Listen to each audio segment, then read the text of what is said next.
मिथिला नगरिया ने हाल सखिया आजू मिथिला नगरिया ने हाल सखिया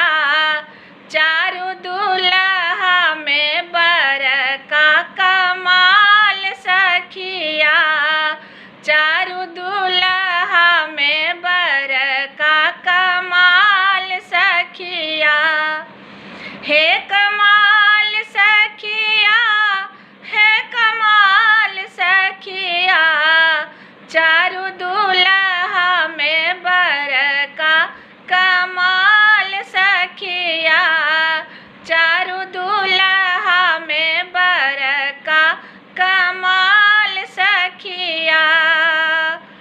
माथे मणि मोरिया कुंडल शोभे कनमा माथे मणि मोरिया कुंडल शोभे कनमा लीलरा पे शोभे उनका तिलक चंदनमा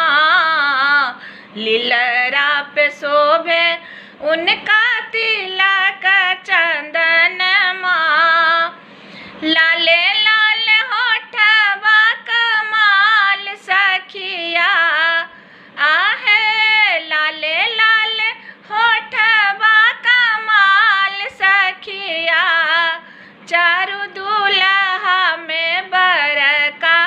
कमाल सखिया चारू दुल्हा में बरका कमाल सखिया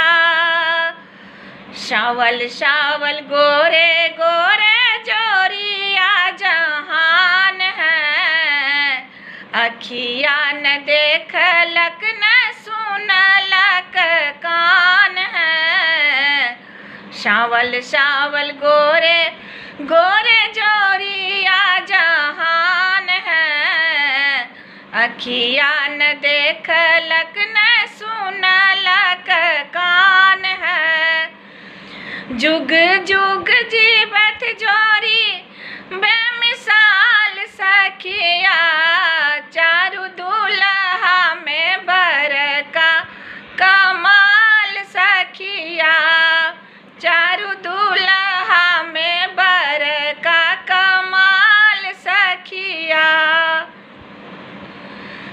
गगन मगन आजू मगन धरतिया देखी देखी दुल्हा के सावली सूरतिया गगन मगन आजू मगन धरतिया देखी देखी दुल्हा के सावली सूरतिया बाल वृद्ध नर नारी सब छत बेहाल सखिया चारू दुल्हा में बरका कमाल सखिया चारू दुल्हा में बरका कमाल सखिया जिन काल जोगी मुनि जप तप कैलनी ओ हमरा मिथिला में पाहुन बन के आयलनी जिन काल जोगी मुनि